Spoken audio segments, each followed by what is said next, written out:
Alright guys, well, did you ever see those videos where they make a video about 10 things I hate about my car? Well, I can't think of 10 things I hate about my car, my 64 Dodge Polara 500, except for one thing: tapered axles. I despise and hate with a passion tapered axles. Now, I don't know if any of you are familiar with tapered axles, but it's kind of like an old Volkswagen Beetle. There's an axle nut that holds a drum and a hub together. And I have successfully effed up all four of mine because in my mechanic career of 25 years, I've replaced many studs on cars, and it's pretty straightforward and pretty simple to remove a stud and replace it. So when I got this car, the man who owned it before me had beaten the bejesus out of the hubs and drums to get them off. He got the driver's side one off after he damaged these studs, most of them, and damaged the right rear one after he damaged the studs, and I couldn't use anything. I couldn't repair them. So in my mind, I decided that I was going to replace all the studs. Now, the way that Dodge made this car and this setup was the hub and the drum, like so, drum, which on a regular rear end from 65 on up, you just slide them on and you slide them off. But 64 is the last year that they used tapered axles, which means it has a big axle nut that holds the whole hub and drum as an assembly. It's made as an assembly from the factory. It wasn't meant to be serviced. It wasn't designed to be repaired or the studs replaced. It was designed to throw away. So in my mind, I'm like, no problemo. I'll cut all the studs off. There's left-hand thread on the driver's side and right-hand thread on the passenger side. I want right-hand thread studs. Easy enough, right? So I buy all new studs and I cut them all off, and I go to try to press them out on a press, and they're not coming off at all. They're not budging 1 millimeter. So at that point, I'm like, I'll use a little heat. Little torch won't hurt nothing. I got them a little hot.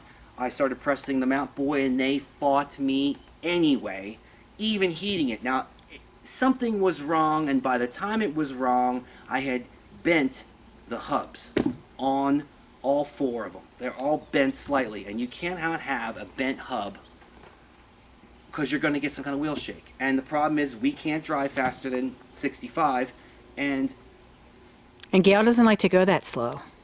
no, and Sammy Hagar can't drive 55, and I No. can't drive 65. We Right. went to Carlisle, and literally we got passed by everybody, including tractor trailers. We did, Couldn't go yes. 65 because it's shaking because the hub is bent. So I'm going to have Gail come over here and I'm going to show you what we've got. Because it's required a special puller to remove this. You have to have a special puller to remove the drum and the hub off the axle. And even after I had cleaned them thoroughly, beautifully, and greased them and put them back on, they are still fighting me to the end.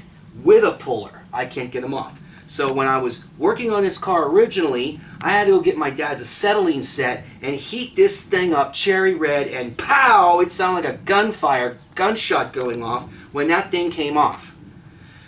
The driver's side is the same. So now what I had to do is I had to try to find these pieces, a drum and hub, because all of mine are damaged and bent, and I was able to press the studs in, but the problem is that they're not exactly the same. I find out later on that there's a special tool you can cut this. It looks like some kind of special nut that screws the drum and the hub together as an assembly, and it's never to be ever repaired. And what I ended up finding out was that there's a special tool to cut that off. And then when you take the drum off, you're supposed to drill a 1/4-inch hole in each stud to relieve the tension, because they were oversized putting them in. They were never meant to be repaired. But I didn't think of that and didn't realize that at the time, and I literally just screwed myself over. Pretty hardcore. So it was a very expensive mistake, and finding these things is damn near impossible, because nobody makes brand new remans. Nobody makes anything for the rear of this car. Nobody makes them. You can't buy them. So I found one a left-hand drive one for like 500, 600 bucks for one, and it's got the wrong left-hand threads. I'm not using that because I want right-hand threads on the whole car. So here I am having to call my Mopar people. Watch your finger, Gail. It's going in the lens. Okay, so here's what I ended up doing.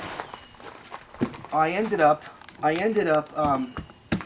having to call Frank Parks down in Somerville, Georgia, and what a great guy. And if you haven't heard of Frank Parks, actually there's a YouTube channel called Hot Rod Hoarder, and I started looking for and trying to find drums and hubs for the Polara, because there's no, I don't think we're going to a machine shop and remachining these, and it's a very expensive mistake. And here I am now. Frank Parks sandblasted them, cleaned them up, spec'd them for me, and baba boom, I've got two new real nice front drums and hubs for the Polara. So it solves the front problem. So we'll eliminate the shaking in the front also at 65 miles an hour. The rears I had to buy from Ivesters, which is, he is in North Carolina. And my other Mopar guy in Ohio, he just fell off the face of the planet. I couldn't get him from him. It was 2 weeks down, and I just got tired of waiting, so I ended up finding another YouTube channel, and Mr. Ivester came through with us and got us a set of drums. Now what I'm curious about is to see if he had to use a puller also to remove them off the 64s he had in the junkyard. He said he had 4 64 Polaras, and they were all 4-doors, but there's still a 10-inch drum. There's still exactly what I need. It's tapered axles. And before I open this, I want to say one more thing. There is no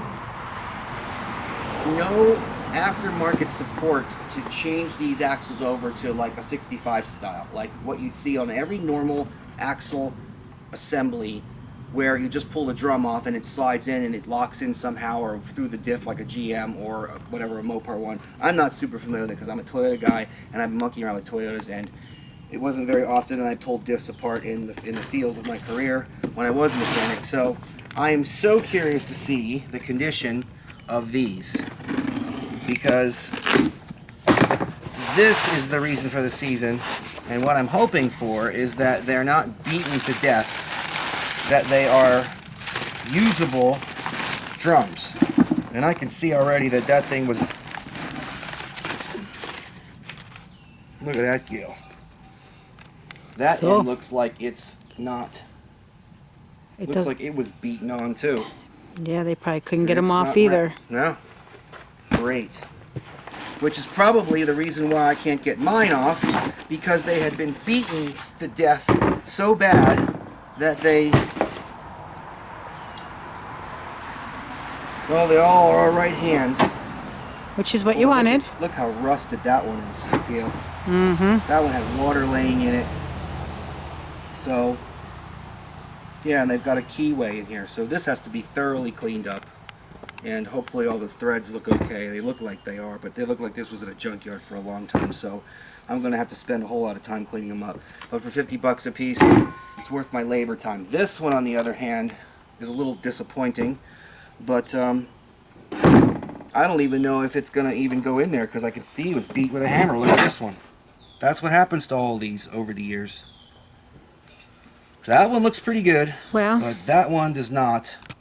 We kind of thought that might have been an issue. We talked about that before. Yeah. Because Well, it looks like there's enough meat on them, which is good, but they're going to have to be wire wheeled, because I don't think I can even put these in a conventional brake lathe, because it won't fit. The spline of the brake lathe will not fit through the hole, and that thing is beaten pretty hard. So now I'm going to have to literally grind it out so that it's not damaged. Like that one there looks good and round. That one there I can see is already going to be a problem, because he was beaten on too. You know, and for the life of me, I cannot simply understand how the hell, I mean, after cleaning them and greasing them, why they're so difficult to get off. And I don't know if it's because that they're damaged from being beaten on with a hammer, because obviously you can see that now they're squeezing the axle, so they're not going to just come right off. Right. Because they just won't. So that's that. So hopefully the threads will be okay. I see he didn't even take these off, so when I get the acetylene torch up here tomorrow to get these hubs off, I'm going to end up just heating them up to try to get them off, hopefully. But all the studs look okay, Gail, so we're Cool. doing that. Now, let's see Good. what Mr. Park sent us. Yes. This man said that he bee blasted them for me, which is more than I got for Mr. Ivester, but these were only 50 bucks a piece. These were a little more expensive than that. So, I'm curious. I mean, tell you what, the packing is excellent for just shipping brake drums. It's like he shipped us China. Right. Literally, that's how nice of a job he did in shipping. Which he's a great guy to talk to. Hot Rod Hoarder is the name of that YouTube channel. Go over there and check it out because he's got quite a collection and he's an excellent man to deal with as far as buying parts for. Look at that. Look how he packed that up, Gail. Mm-hmm. Oh my God. Just like it should be. Like, wow. Like he was shipping me China. Look at that. What a job he did. I'm sure I'm going to be, I feel pretty confident I'm going to be super pleased with these. Look at that in there. Wow. Look how nice and beautiful that is. Now that, guys, is what you want from a junk man selling Mopar parts. Look how beautiful that is. Look at that. Is that not gorgeous or what? That's Don't you wish the rear ones were fantastic. looking like that? He even put Yeah. the specification on there for I us. see that. And it's got the vibration springs, which mine were all rusted off, so I didn't have those, but it says right-hand thread. Look at that pretty one in there. They're both the same. What a beautiful packing job. Come in here and look at how he did this. Look what he put. He supported the box and everything with Wow, reinforced yeah, quarters. look at that. Is that not the man or what? Yeah, Mr. Parks. Hats off to you. I recommend sending anybody to buy parts from you. And it's a shame because Mr. Parks and I talked for quite a while, and he said that he didn't even have any rear hubs anymore because everybody had beaten him to death and ruined him. And he had lots of fronts, but not rears because everybody, I guess, back in the day was trying to convert these Resto Mod wheels, and they damaged them, taking them off. He had one. Just like you did, Just like everybody else nobody did. knew. And that's the thing, is like, I literally have to get an acetylene set up here to heat this thing up hot enough to pop it, to get it off. Once it's off, it's just going to be a lot of prep work, and hopefully I can probably dress this up pretty good. Right. And you can. and it's just going to I'm going to spend some labor time making these look pretty, which, you know what, they're worth it because now we have right-hand threads on everything. We can put normal lug nuts on, even as balanced. Right. You know, isn't that nice? I mean, that one didn't even need any balancing. No one even welded anything on it because that hub and drum assembly. Now look, I want to bring you guys in here and show you this. You can look here and see that these studs are pressed through the drum as an assembly. So this has never come off. These will never, you cannot remove the drums off of the hubs. It's not going to happen. And they're thin and they bent. And you cannot have something wobbling. You can't. Right. When we drive up to 50 miles an hour, you don't even notice there's a problem. But as soon as we encroach 65, 60, you can feel it coming on, and it's all over the place. And I know I at least bent one of them on the front. So learn from my mistakes. If you're going to do this, cut these off and put them in a drill press and drill a huge, at least a 1/4 inch drill bit all the way through to relieve the tension so that you can knock the studs out. Had I done that, had I done it that way, you know, you think that you know everything. You don't know everything. No matter how good you are at any job you do, you're going to learn something. And this was a costly mistake that had I researched this on the internet and realized and found this out, this would have been an awesome, I would have been able to make the repair on this properly. I would have been able to drill these out, knock them through, press the studs out. And they do make the correct studs to press back in here. And you just go on eBay and you type in 64 Dodge Polara 500 and you buy new studs because that's what's for if you can buy them. Now I remember somebody in my videos earlier commented, well, why do you need these? Gosh, you stay there, Gail. Why do you need these spacers? I'm going to show you why you need the spacers. Because those studs are longer. So you can't thread the lug nut all the way down. So this knurling sticks up. So in order for us to get away with this, we had to put the wheel spacer in there. And these things, I think, are suck too, because you've got a bent hub and you got these, and maybe they work really good, but you have to be careful because you have to keep retorquing the lug nuts to get this and that tight, the wheel tight on the drum, which could be a contributing factor, but these aren't the problem. So having those long studs has screwed us because there was no way to tighten the Magnum 500 down with the lug nuts that we had, unless we got longer, deeper ones, but I didn't want that. And at the time, I didn't even think of it. So with this setup, you will not have to do that. With using these, you won't have to. So that's that for that. So nothing else I can do about it.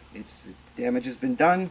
What's been done is done, and you can only learn. So if you guys are going to monkey around with anything 64 on back with tapered axles, and I'm sure some of you older cats have, you guys have messed with this shit, you need the special puller to remove it. So hopefully when these are all cleaned up, we won't have to remove them ever again for a long time to put brake shoes on it, and then that's life, and then you go on. But so next time you see me, I'm going to have these cleaned up and painted, and we'll test fit them on and make sure everything's good to go, and we'll take you for a ride and see if it solved the problem. Hopefully it did, but until then, have a good night. Bye. Hey guys, you like what you see? You do? Fantastic. Do me a big favor and hit that subscribe button down there for me. Yeah, that one, you got it. Do that and you get to see a whole lot more.